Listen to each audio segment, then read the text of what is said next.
বাংলাদেশের দক্ষিণ পূর্ব প্রান্তে অবস্থিত নৈসর্গিক দৃশ্যে এক স্বর্গ কক্সবাজার। বঙ্গোপসাগরে কূলে ঘেঁষে গড়ে ওঠা এই সমুদ্র নগরী শুধু একটি সমুদ্র সৈকত নয়, বরং এটি প্রকৃতির এক অনন্য রূপে প্রদর্শন। বিশ্বের সবচেয়ে দীর্ঘতম সমুদ্র সৈকত নিয়ে গর্বিত এই কক্সবাজার। এখানে পাবেন সুবিস্তৃত নীল জলরাশি, মাথা উঁচু করে দাঁড়িয়ে থাকা সবুজ পাহাড় আর এক অদ্ভুত প্রশান্তির অনুভব। আজকের এই ভিডিওতে আমরা ঘুরে দেখব ৮০ কিলোমিটার দৈর্ঘ্য মেরিন ড্রাইভ সড়ক, যার এক পাশে তীব্র নীল সমুদ্র আর অন্য পাশে রয়েছে পাহাড়ি সারি। প্রকৃতির এই মেলবন্ধন এক অনন্য অভিজ্ঞতা। তাছাড়া আজকে আপনাদেরকে আমি আরো জানাবো কক্সবাজারের সবচেয়ে সুন্দর জানা অজানা কিছু স্পট এবং কোথায় থাকবেন, কি খাবেন, এই পুরো ট্রিপে মোটামুটি কত খরচ হয়েছে, এই সব কিছু থাকছে আমাদের এই ভিডিওতে।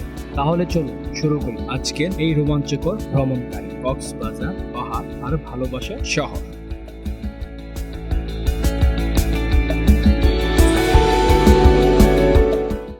হ্যালো এভরিওয়ান, আসসালামু আলাইকুম। আজ শুরু হচ্ছে আমাদের এক নতুন যাত্রা শেরপুর থেকে কক্সবাজার পর্যন্ত। প্রথমে আমরা শেরপুর থেকে রওনা হব ঢাকার উদ্দেশ্যে। ঢাকা পৌঁছে তারপর কমলাপুর রেলওয়ে স্টেশন সরাসরি ট্রেনে কক্সবাজারে যাত্রা শুরু করব। একটা গুরুত্বপূর্ণ তথ্য দিয়ে রাখি, আপনারা যদি ট্রেনে কক্সবাজার যেতে চান তাহলে অবশ্যই অন্তত 7 দিন আগে আপনার টিকিট কেটে রাখতে হবে। আমরাও 7 দিন আগে এই ট্রেনের টিকিট কেটে রেখেছিলাম আমাদের 5 জনের টিম, তাই আমাদের প্রত্যেকটা টিকিটের মূল্য পড়েছে 695 টাকা করে।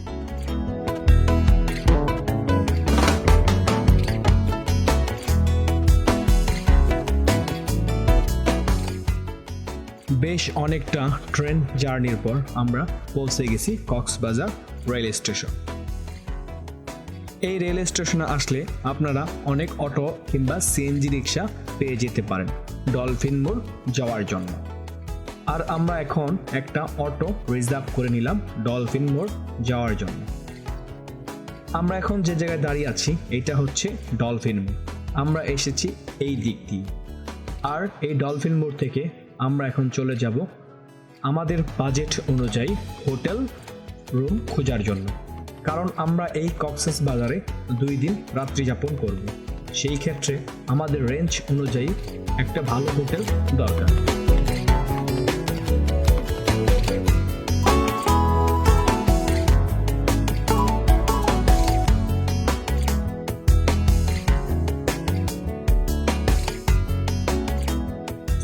অনেক খোঁজাখুঁজির পর আমরা একটা হোটেল পেয়েছি।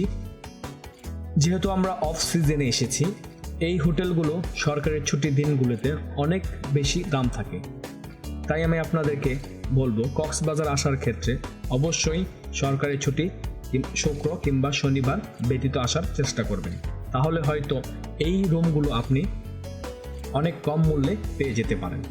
আমাদের রুমের ভাড়া পড়েছে 5,000 টাকা। রুমে একটু ফ্রেশ হয়ে আমরা বেরিয়ে পড়লাম কক্সবাজারের সবচেয়ে ব্যস্ততম সমুদ্র সৈকত সুগন্ধা বিচ এর উদ্দেশ্যে। একটা কথা এখানে বলে রাখি, কক্সবাজারের সবচেয়ে ব্যস্ততম বিচ হলো সুগন্ধা বিচ। এই সুগন্ধা বিচ ব্যস্ত থাকার মূল কারণ হচ্ছে এই বিচের আশেপাশে অবস্থিত প্রায় সবচেয়ে জনপ্রিয় হোটেল ও রিসোর্টগুলো, তাই সকাল থেকে রাত পর্যন্ত এখানে পর্যটকের ভিড় লেগেই থাকে। আমরা এখন সুগন্ধা বিচে। সত্যি বলতে এই বিচের সৌন্দর্য ভাষায় প্রকাশ করা যায় না। সমুদ্রের গর্জন, বাতাস, শীতল ছোঁয়া, সূর্যের আলো, ঝিকমিক ঢেউ, সবকিছু মিলিয়ে যেন এক অপার মুগ্ধতা। যদি কখনো কেউ কক্সবাজার আসেন তাহলে প্রথমে এই সুগন্ধা বিচে আসবেন। এর পাশেই রয়েছে কলাতলি বিচ ও লাবণী বিচ। এখান থেকে চাইলে আপনি হেঁটে যেতে পারেন, আপনার অন্য কোনো বাহনের প্রয়োজন হবে না। আজ সারাদিন আমরা এই সুগন্ধা বিচেই কাটিয়েছি, ঢেউয়ের সাথে খেলেছি, সৌন্দর্য উপভোগ করেছি আর দারুণ কিছু ড্রোন শট নিয়েছি আপনাদের জন্য। আমাদের সিদ্ধান্ত হয়েছে আজ আমরা অন্য কোথাও যাব না, সূর্যাস্ত পর্যন্ত এখানেই থাকবো। তারপর দ্বিতীয় দিনে উপভোগ করব মেরিন ড্রাইভ সড়কের মনোরম সৌন্দর্য। সুতরাং আজকে সারাদিনটা কাটালাম এই সুগন্ধা বিচে সূর্যাস্ত পর্যন্ত। আজকে আমাদের কক্সবাজারের দ্বিতীয় দিন। তার আগে একটা কথা বলে রাখি, অনেকেই ভাবছেন আমাদের চেহারা দেখা যাচ্ছে না কেন। কারণ খুব সাধারণ, আমরা চাই আপনারা আমাদেরকে নয়, আপনারা কক্সবাজারের সৌন্দর্য উপভোগ করুন। তাই আমরা ক্যামেরার সামনে আসতেছি না। এর পরবর্তী ব্লগগুলোতে আমি চেষ্টা করব যেন আমি ক্যামেরার সামনে কথা বলতে পারি। আজকের পরিকল্পনা খুবই স্পষ্ট, সারাদিন শুধু কক্সবাজারের সৌন্দর্য উপভোগ করা। একদিন বা 2 দিনে কক্সবাজারের সৌন্দর্য দেখা সম্ভব না, কিন্তু যতটুকু পারি আমরা আপনাদের দেখানোর চেষ্টা করব। আজকে সারাদিনের জন্য একটা অটো রিজার্ভ করে নিলাম। প্রথমেই প্যারাসেলিং পয়েন্ট যাব, যদিও আমরা প্যারাসেলিং করব না, কারণ আমাদের বাজেট একটু টাইট। তবে ভবিষ্যতে যদি আপনাদের ভালোবাসা পাই, আরো ভালো ব্লগার হতে পারি, তাহলে অবশ্যই প্যারাসেলিং করে সেই অভিজ্ঞতাটা আপনাদেরকে দেখাবো। এরপর আমরা রওনা হলাম বিখ্যাত মেরিন ড্রাইভ সড়ক পথে।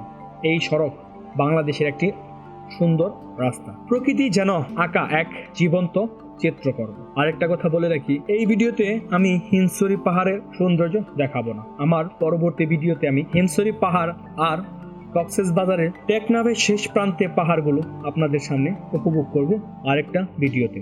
তাই আমি হিমছড়ি পাহাড়গুলো আমি এই ভিডিওতে রাখবো না। এক পাশে সুবিস্তৃত সুনীল সমুদ্র, যার ঢেউগুলো রোদে ঝিলমিল করছে, আর এক পাশে দাঁড়িয়ে আছে দানবাকৃতি পাহাড়, যেন সবুজ মোড়ানো। মাঝখানে সোজা চলে গেছে লম্বা রাস্তা, বাতাসে লবণাক্ত ঘ্রাণ আর ঢেউয়ের গর্জন একসাথে মিশে এক অপূর্ব সুর সৃষ্টি করেছে, যেন পাহাড় ও সমুদ্র এক অবিচ্ছেদ্য মিলন। আজ আমরা মেরিন ড্রাইভের এই অনন্ত সৌন্দর্যের দিকে এগিয়ে যাচ্ছি, আর ভ্রমণের প্রতিটা মুহূর্ত আপনাদের সঙ্গে ভাগ করে নেব। আমাদের এই গন্তব্য হবে কাঁকড়া বিচ পর্যন্ত। আমরা সেখানেই দাঁড়াবো এবং কাঁকড়া বিচের সৌন্দর্য উপভোগ করব। কক্সবাজারের অন্যতম ও মনোমুগ্ধকর একটি বিচ হলো কাঁকড়া বিচ। এর নামের মতো এটি দেখতে অসংখ্য রঙিন কাঁকড়া, যেগুলো সোনালী বালুর উপর ছোটাছুটি করে। এই দৃশ্য সত্যি চোখে না পড়লে বিশ্বাস করা কঠিন। এই বিচটি তুলনামূলক জনপ্রিয় কম হলেও এর সৌন্দর্য একেবারেই অনন্য। এখানে সমুদ্রের ঢেউ অন্য বিচের তুলনায় একটু শান্ত, বালু নরম, হালকা সোনালী। পাটুয়ার টেক কক্সবাজার শহর থেকে কিছুটা দক্ষিণে অবস্থিত নির্জন, শান্ত ও মনোমুগ্ধকর একটি সি বিচ। এটি কক্সবাজারের তুলনায় তুলনামূলক কম ভিড়ে একটি সৈকত, যেখানে পাবেন প্রকৃতির এক গভীর প্রশান্তি আর সমুদ্রের আসল রূপ। এই বিচের বৈশিষ্ট্য হলো এখানে রয়েছে অসংখ্য মৃত পাথর ও প্রবল খন্ড। জোয়ারের সময় ঢেউ এসে এই পাথরে আঘাত করে, আর সেই গর্জন ছিটকে পড়া পানির ফোঁটাগুলো অপূর্ব দৃশ্য তৈরি করে। সূর্যের আলো পড়লে পাথরগুলোর উপর চকচক করে নীল রঙিন প্রতিফলন। মনে হয় যেন সাগর তার বুকের গহীন রত্নগুলো মেলে ধরেছে দর্শনার্থীদের জন্য। পাটুয়ার টেক সি বিচের সৌন্দর্য উপভোগ করে এখন আমরা চলে যাব শাহপুরী জেটিঘাট সীমান্ত ছোঁয়া। কক্সবাজার শহর থেকে দক্ষিণে মেরিন ড্রাইভ সড়কের শেষ প্রান্তে অবস্থিত এই শাহপুরী জেটিঘাট। এখানে ভোরের আলো ফুটতেই শুরু হয় জেলেদের কর্মব্যস্ততা। রঙিন ট্রলার আর মাছ ধরার নৌকা সাম্পান সমুদ্র থেকে সোনালী আলোয় পুরো ঘাট ঝলমল করে ওঠে। বিকেলের সূর্যাস্ত সমুদ্রের জল সোনালী আভায় ভরে যায়, নৌকাগুলো রং বদলায়, বাতাসে মিশে থাকা লবণাক্ত ঘ্রাণ আর ঢেউয়ের গর্জন। এই দৃশ্য প্রকৃতির আঁকা এক জীবন্ত ছবি। ফটোগ্রাফার ও ব্লগারদের জন্য একটি গোল্ডেন স্পট হতে পারে। কক্সবাজারে এই সৌন্দর্য দেখতে দেখতে আমরা আজ আমাদের ব্লগ এখানে শেষ করছি। যদি ভিডিওটি ভালো লাগে তাহলে অবশ্যই একটি সাবস্ক্রাইব এবং একটি লাইক আর আপনার গুরুত্বপূর্ণ মতামত জানিয়ে যাবেন। আমি আরো দুর্দান্ত ভিডিও তৈরি করার চেষ্টা করব। ততদিন পর্যন্ত ভালো থাকবেন, সুস্থ থাকবেন। আবারও আসসালামু আলাইকুম।